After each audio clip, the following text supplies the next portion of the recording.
जब जब होई धर्म की हानि। गोस्वामी जी रामचरितमानस में लिखते हैं कि भगवान का अवतार किस लिए हुआ, इस पवित्र भूमि पर हमारे भगवान क्यों आए। तो परीक्षित जी सबसे पहले तुलसीदास जी लिख बैठे कि जब जब होई धर्म की हानि।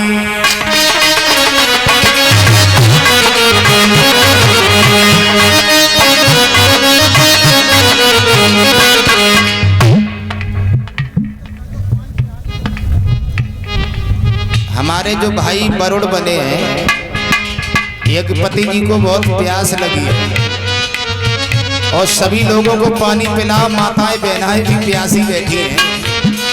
और बरुड़ नहीं बने हैं वो भी उठ करके सेवादार बन सकते हैं। आप लोग खड़े हो जाओ जो युवा साथी हैं, आप लोग बाल्टी लेके पानी पिला दीजिए। तुलसीदास जी कहते हैं वो जब जब होई धर्म की हानि।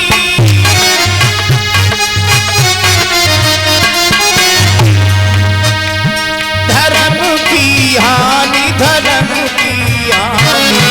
और पाड़े असुरी अधम अभिमानी। असुरी अधम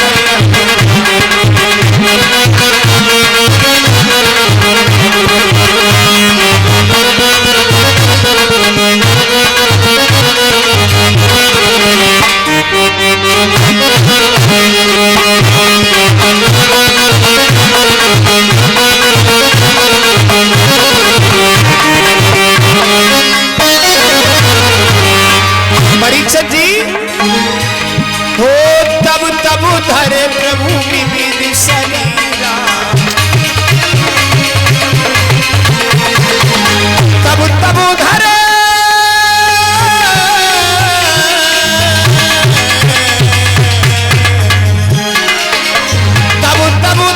प्रभु विविध शरीरा। हरे नाथ मम सज्जन पीरा।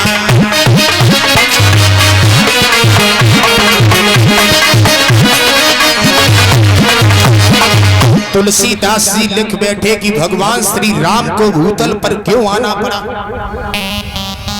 महाराज तुलसीदास जी लिख बैठे कि जब जब होए धर्म की हानि।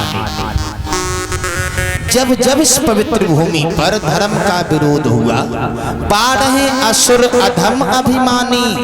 राक्षसों ने आकर के, परीक्षित जी असुर कहते हैं राक्षसों को, असुर कहते हैं राक्षसों को। जब जब राक्षसों ने पवित्र भूमि पर उत्पात किया है कि तब तब धरे प्रभु। एक बात हम तुम्हें और बता देना चाहते हैं परीक्षित, मानव पहले भी थे और मानव आज भी हैं। देवता पहले भी थे और देवता आज भी हैं। और राक्षस पहले भी थे, राक्षस आज भी हैं। आप लोग विचार कर रहे होंगे कि राक्षस कहाँ हैं। माफी चाहेंगे जो लोग मदरा का सेवन करते हैं, पंडाल में कोई ऐसे भक्त बैठे हों जो कभी कभी दारू पी लेते हो। वैसे से गाँव उतरारा में तो कोई देखता भी नहीं है दारू, हम तो यहीं रहते हैं भाई, कोई मिला ही नहीं दारू पी। अच्छा गांव है, बड़ाई कर रहे हैं और दारू पीनी भी नहीं चाहिए। कोई भी व्यक्ति दारू को नहीं पीना चाहिए। मैं सभी भाइयों से निवेदन करना चाहूंगा, और पीता तो कोई है ही नहीं, और कोई सीखना भी चाहे तो सीखना भी नहीं, क्योंकि परीक्षित जी दारू और बुद्धि में बैर होता है। दारू अंदर और बुद्धि बाहर। दारू अंदर गई, बुद्धि ने काम करना बंद कर दिया, है ना। तो दारू पीने से परीक्षित जी एक हानियां नहीं होती, बहुत सारी हानियां होती है। हाँ, पहली हानि होती है दारू पीने से शरीर बर्बाद हो जाता है, और दूसरी हानि होती है समाज में सम्मान नहीं। तीसरी हानि होती है पत्नी से गृह कलेश बढ़ता है। परिचित दारू पीने से बहुत बड़ी हानियां होती हैं। तो मैं सभी भाइयों से निवेदन करना चाहूंगा, हमारे युवा पीढ़ी जो युवा साथी बैठे हैं, सबसे ज्यादा दारू पीने में कोई लगा है तो युवा भाइयों,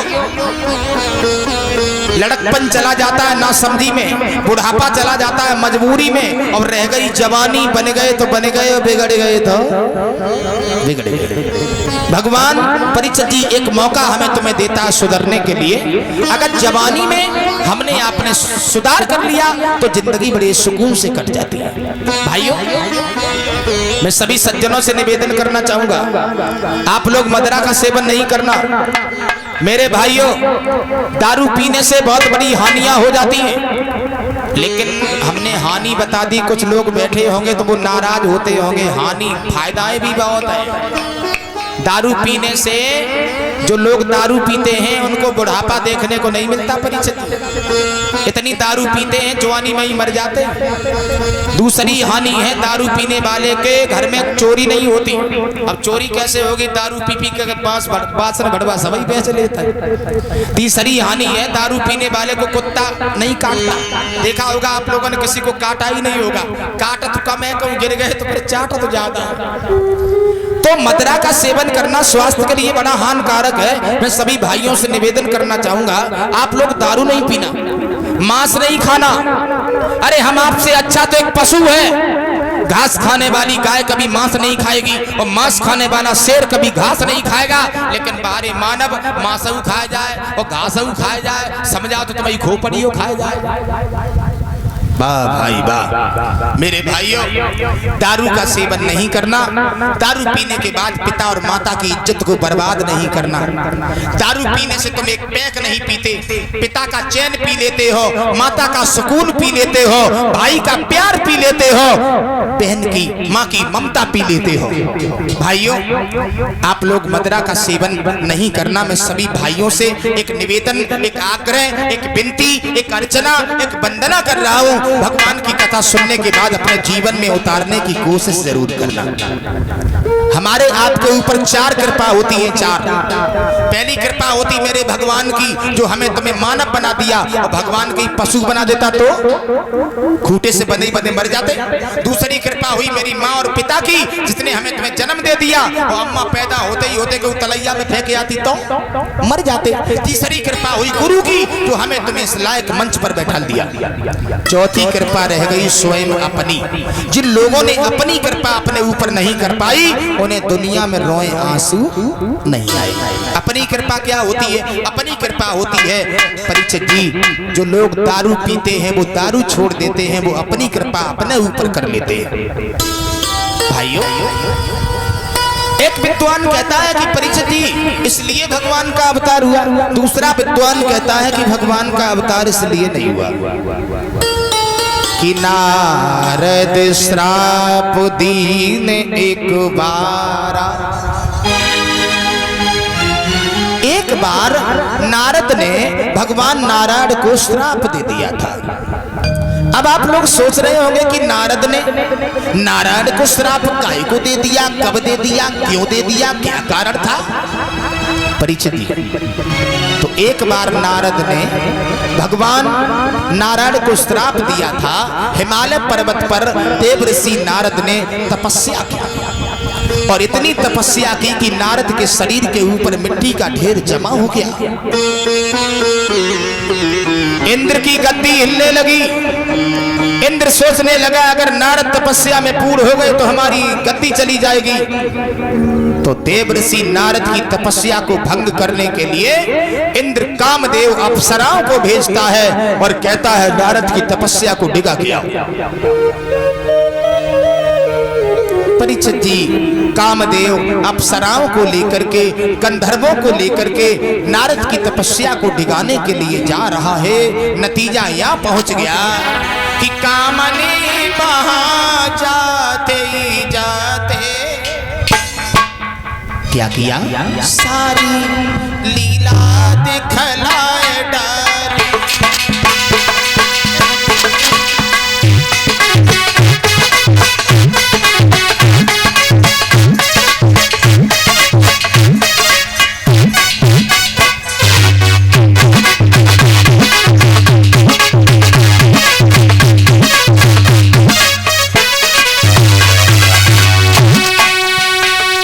प्यारे भक्तों, कामदेव नारद की तपस्या को डिगाने के लिए हिमालय पर्वत पर पहुंच गया। आहा,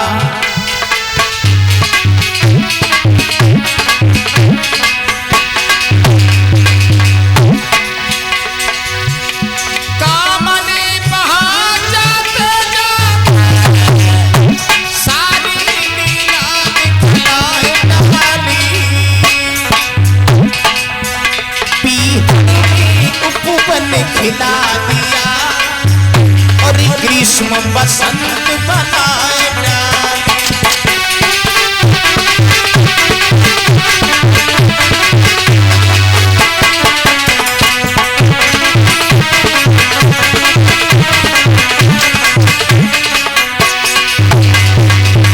परीक्षित जी कामदेव नारद की तपस्या को डिगाने के लिए हिमालय पर्वत पर पहुंच गया। गंधर्व बाजा बजा रहे हैं, अप्सराएं नाच रही हैं और लाला कामदेव चोटी से एड़ी तक ताकत लगा रहा है, लेकिन काऊ तरीका से नारद के ऊपर कोई फर्क नहीं पड़ा।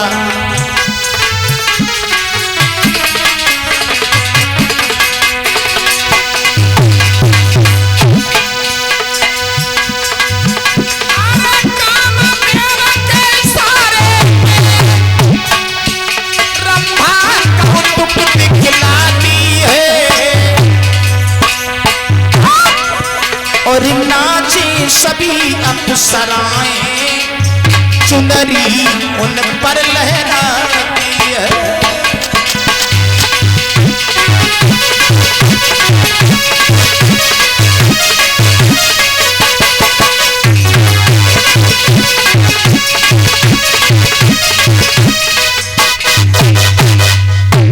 कामदेव परीक्षित जी नारद की तपस्या को डिगाने के लिए बड़ा हैरान है। गंधर्व बाजा बजा रहे हैं, अप्सराएं गीत गा रही हैं, अपनी चुनरिया लहरा रही हैं, लेकिन काऊ तरीका से नारद के नेत्र नहीं खुलवा पाए। अंत में कामदेव जो है वो पराजित हो गया। कामदेव जब पराजित हो गया तो परीक्षित जी नारद के नेत्र खुल गए। कामदेव, महात्मा जी क्यों आए थे तुम? मैं इंद्र ने भेजा था, हमारी कोई गलती नहीं है। नारद कहने लगे तुम्हारी बुद्धि खराब है। क्या हो गया?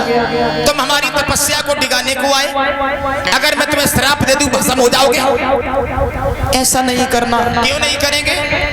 मेरी पत्नी रो रो के मर जाएगी। तो क्यों आए तुम? हमारी कोई गलती नहीं है, मुझे तो इंद्र ने भेजा था। बाजी बा। नारद कहने लगे भूल से भी भूल, लंबी भूल कर गए तुम। तुम्हें नहीं मालूम इंद्र से कभी भी किसी संत की तपस्या को भंग करने के लिए नहीं जाना, समझ गए? कामदेव बोला मुझे माफ कर दो, हम कभी नहीं जाएंगे। कामदेव को परीक्षित जी माफ किया। कामदेव चला आया। इतने में देव ऋषि नारद को अहंकार हो गया, घमंड हो गया, अहंकार हो गया देव ऋषि नारद को। आंखों से लहू के कतरे निकल रहे हैं। उठ करके खड़े हो गए। दिमाग से एक बात निकलने लगी, अब हमारे समान कोई बाल ब्रह्मचारी नहीं है। कामदेव को मैंने जीता है, हमारी बराबरी कोई नहीं कर पाएगा। हमें कहते हैं बाल ब्रह्मचारी देव ऋषि नारद।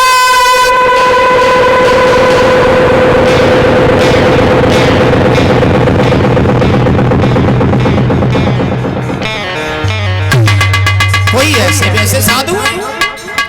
कामदेव को मैंने जीत लिया। परीक्षित जी नारद ने कामदेव को जीता तो मैं का शब्द निकल गया, यानी अहंकारी हो गए। और मैं का शब्द जो होता है तो बहुत बुरा होता है सज्जनों, क्योंकि जिन लोगों के मुखार बिंद से मैं का शब्द निकल गया कि मैं कुछ हूं वो दुनिया में रहे नहीं। नहीं तो परिचित जी एक विद्वान कह रहा है, मैना जो मैना कहती है पिंजरा में पाली जाती है। मैना कहती है मैं कुछ नहीं हूं और वो भी पिंजरा के अंदर पाली जाती है। और बकरी जो मैं करती है वो गले छुरी चलवाती है।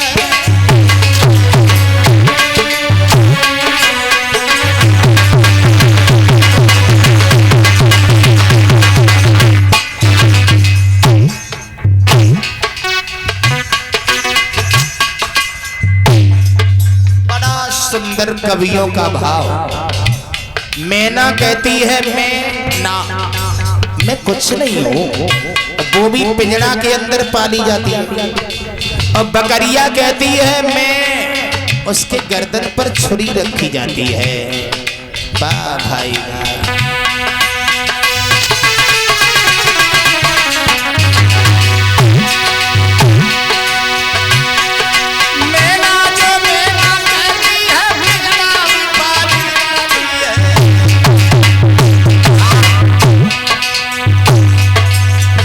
जो मैं करती है वो गले छुरी चलवाती है।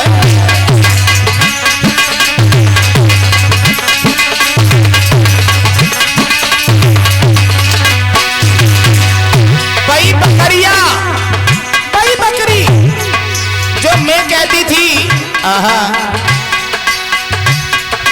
बको हड्डी मांस अलग करके बकियात निकाली जाती है। उसी आत की ओ भैया एक दांत बनाई जाती है।